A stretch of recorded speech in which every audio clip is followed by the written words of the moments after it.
When he learned his daughter fell for the poorest kid in class, this father started following the boy home every day. But even with his car hitting 12 miles per hour, he still couldn't keep up with the running boy. He couldn't believe his eyes. Soon enough, the boy spotted him too. Why are you following me? You know how fast you were going? What are you, a cop?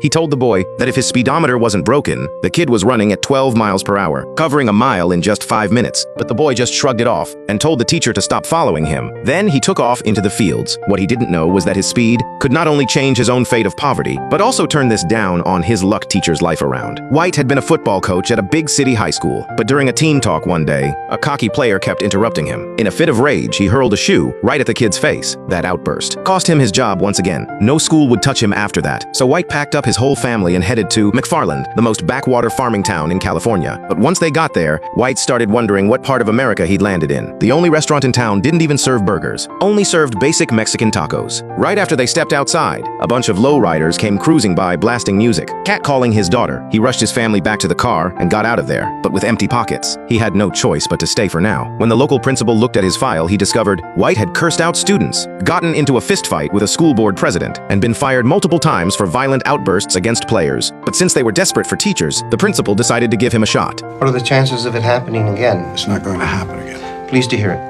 Because you're running out of options, Mr. White. White became the school's PE teacher, but on his very first day, before he even finished taking attendance, 3 students walked right out of class. Their parents were calling them home to work the fields. The kids even mocked his name White, saying it sounded like some farmer's market. But this time, he didn't lose his temper. He was just there to collect a paycheck, save up enough, and get out. Still, compared to the big city, the people here were incredibly warm. Just 2 days after arriving, a neighbor showed up with a live hen as a gift, welcoming him to McFarland. White couldn't bring himself to kill it, so he went to the local general store to buy chicken feed. When the shop owner heard he was raising a chicken, he figured White was planning to stay. So he offered him a sapling, saying in just 5 years, it would shade his whole yard, so the sun wouldn't scorch his plants. But White turned down the offer. No way was he sticking around for 5 years. Walking out with an ice-cold Coke, he spotted some of his students guzzling water from a car wash hose. You know, they got sodas in the store.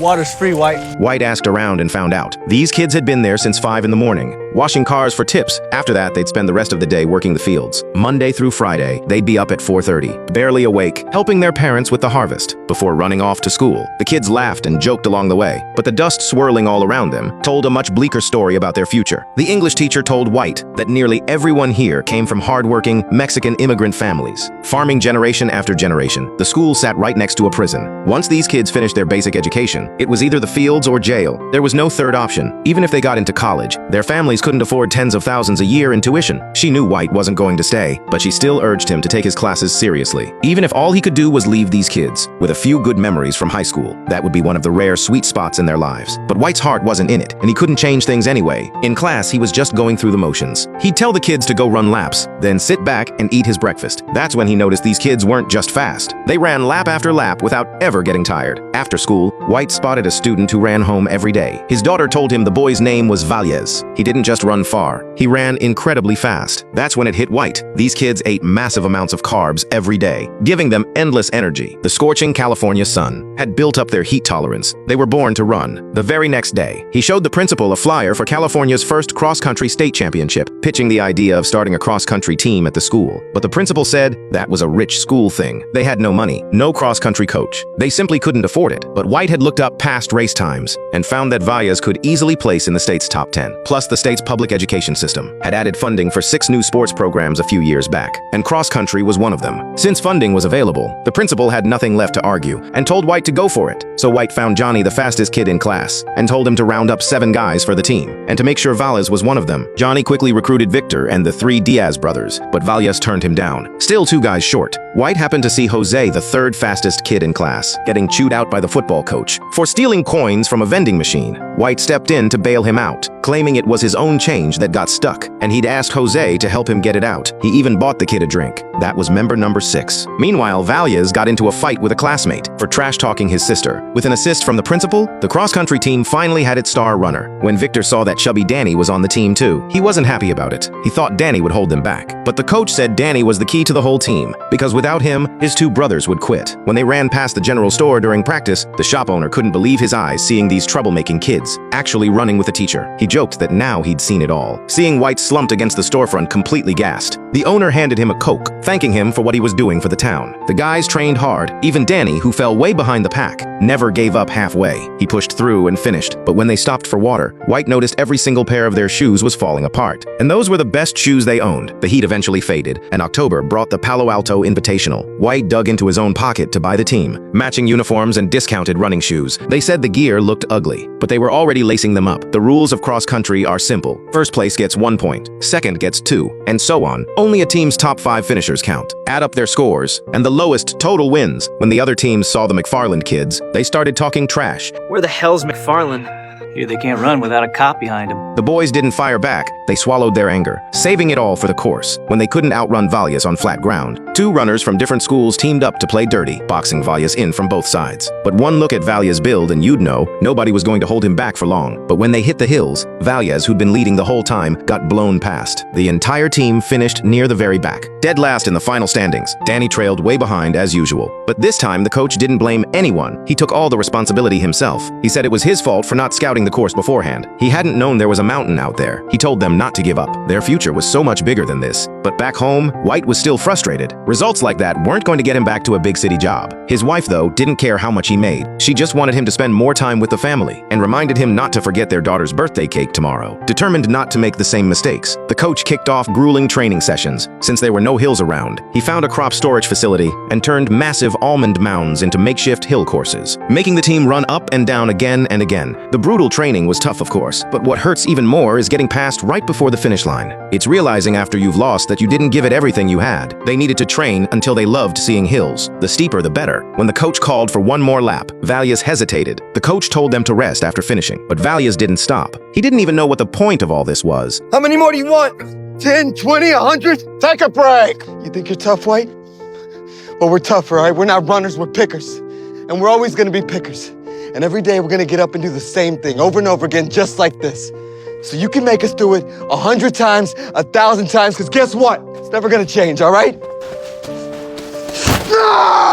When Valles tripped and fell, he pounded the ground and screamed. It was rage born from despair, a howl against the unfairness of it all. Those hills in front of him were like every obstacle in his life. He knew you had to reach the summit to see the world below, but right now he was lost in the woods at the base of the mountain. The weight of reality blocked out the sky like a canopy of branches, and he couldn't see the path forward. Broken inside, Valles quit the team. That night, White got home only to realize he'd forgotten his daughter's birthday cake. She was so upset she wouldn't eat, talk, or even look at him. So White drove into the city in the middle of the night to buy one. But on the way, he spotted someone sitting alone on an overpass. When he got closer, he realized it was Valles. His face was bruised and he looked like he was in real pain. Life had not been kind to this kid. His teenage sister ended up pregnant, putting even more strain on the family. His father, who kept the family afloat with odd jobs, lost it and started punching walls. Valles tried to stop him and caught a stray hit, since his father was the sole breadwinner. An injury to his hands meant the whole family would starve. Now White truly understood what these kids were up against. He needed to get Valles off that railing, so he told the kid about forgetting his own daughter's birthday. To get him to let his guard down, he told him a fall from this height wouldn't do the job. It'd just break his legs, and he'd never run again, becoming a real burden on his family. The moment Valles was distracted, White grabbed him and pulled him down. From that day on, White threw himself into studying everything about distance running. He got serious about coaching, because running was the one shot these kids had to take control of their own destiny. He started finding all kinds of terrain for training. Every day he'd ride alongside them on his little daughter's tiny bike, coaching them the entire way.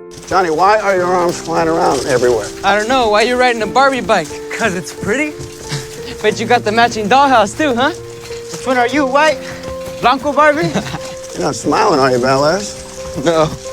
No, I didn't think so. After more weeks of training, they got their shot at a dual meet. Just 2 teams, but the opponent was highly ranked. An elite squad that figured McFarland would be an easy warm-up. They held the lead for most of the race. Their coach even mocked White on the sidelines. But the better training showed the boys stepped up big time, winning by just a single point in the final team score. For kids who'd been grinding so long, this was their first glimpse of hope. But right after that win, the 3 Diaz brothers dropped out of the team. Confused, White went to their house to find out why. He happened to arrive at dinner time, so their mother insisted he stay and eat. At the table, she kept piling food on his plate. After he was stuffed to bursting, she packed up another container of food for him to take home to his family. Overwhelmed by their hospitality, White couldn't bring up the subject. It wasn't until he was leaving that the father saw right through his visit and told him the truth. The brothers' father was a crew foreman. They had a daily harvest quota to meet. Every hour the kids spent training was an hour less in the fields, which meant less money for the family. Running was a luxury like a TV, not a necessity. So to free up their training time, White helped the brothers meet their harvest quota. That weekend at the crack of dawn, White White joined them in the fields picking crops. The brothers had been doing this since they were 10. The more ground they covered, the more their father earned. On his first day in the fields, White couldn't keep up with anyone. Halfway through his back was killing him. After finishing the day's work, they worked out a training schedule. Late harvest days meant late practice. Race days meant getting the harvest done early. And when needed, White would pitch in himself. By stepping into his students' lives, White finally earned their respect. For the first time, the boys called him Coach. When he got home, he was so wiped out, he didn't even change his clothes. He just collapsed on the bed and passed out. The help went both ways. The next day, the students' parents showed up at White's house. Making tamales to sell, they sent the kids out to wash cars, organized a fundraiser, and raised money for the cross-country team so the boys could get proper running shoes. Before long, the McFarland Cougars' Cinderella story made the local newspaper. The English teacher brought more good news. Jose, who used to be a petty thief, was like a whole new person after joining the team. In an essay he wrote, "We fly like blackbirds through the orange groves, floating on a warm wind. When we run, we own the earth. The land is ours. We speak the birds' language. Not immigrants no more. Not stupid outsiders. When we run, our spirits fly. We speak to the gods. When we run, we are the gods." The English teacher read it with tears welling in her eyes. She sincerely thanked White for everything he'd done. And White finally realized this wasn't just about padding his resume, so he could land a job at a better school. If the boys kept winning, they'd qualify for the state championship and have a real shot at college scholarships. He told the team to dream big. Think about which college you want to go to, because only with a college degree could they escape the life of a field worker and give their families a better life. When Valles told his father the news, his dad told him to drop out of school. "Farmers don't need all that education," he said. It wasn't that these people were short-sighted. It's just that without a scholarship, there was no way the family could cover tuition. At the next race, a coach slipped White a business card. Principals at other schools had started noticing what White could do, but after a whole year together with these kids, White found it hard to walk away. In this race, the boys were visibly more confident. Their opponents didn't dare underestimate them anymore. This course was nothing but mountains. White told his team, "When you're climbing, you'll be hurting, but remember, everyone else is hurting too." After countless training runs, even Danny, the slowest guy on the team, was now passing runners on the uphill. But near the finish, Valles, who'd been in first place, took a fall, costing the team precious points. They were right on the bubble for qualifying. The boys stared anxiously at the scoreboard. When the official posted McFarland in fourth place, all that hard work had paid off. McFarland had qualified for the state championship. They finally had their shot at college. On the ride home, White pulled over at a beach park. He wanted these kids who had never seen the ocean to celebrate by the sea. Too bad the entrance fee was $9, and White only had 5 on him. Luckily, a kind-hearted guard waved them right in for free. The setting sun bathed the boys in golden light, shining on faces full of hope. They plunged into the waves, celebrating their victory. In that moment, they washed away the dust of their old lives and caught their first glimpse of a different future. The road ahead was finally shining beneath their feet. White asked the shop owner to make a poster, announcing that they were heading to the California State Championship. The shop owner was over the moon. This was the first time in 25 years anyone from this little town had made it to a big-time competition. He even decided to close up shop for a day, something he never did. To make up for missing his daughter's birthday, White sent his wife and 2 daughters out early to get their hair done. Then he secretly invited a bunch of parents over to help set up a surprise birthday party. When his daughter came home, she got the surprise of her life. She put on her dress, and Valles showed up in a suit. The band started playing, and her father asked her for a dance, celebrating her coming of age as a beautiful young woman. The town's car club rolled up too, inviting the birthday girl for a ride. Once White learned this was a local tradition, he let his daughter go, but he made Valles promise to look after her no matter what. But barely a block away near the general store, an old rival caught up with the car club's leader, who'd just gotten out of prison. When White rushed over, his daughter's knees were badly scraped up. The leader got slashed. A violent street assault less than half a mile from his front door shook White to his core. The next day, he saw the owner scrubbing the sidewalk clean. White took out that coach's business card and drove to Palo Alto High in the city. The interview went perfectly. They had top-of-the-line athletic facilities, and White would be promoted to department head, the position he'd always dreamed of. He still wanted to see how his daughter felt about it. Valles happened to be there too. He confronted White, asking if he was just gonna ditch them. White was speechless. Everyone's always gonna go for the better everything.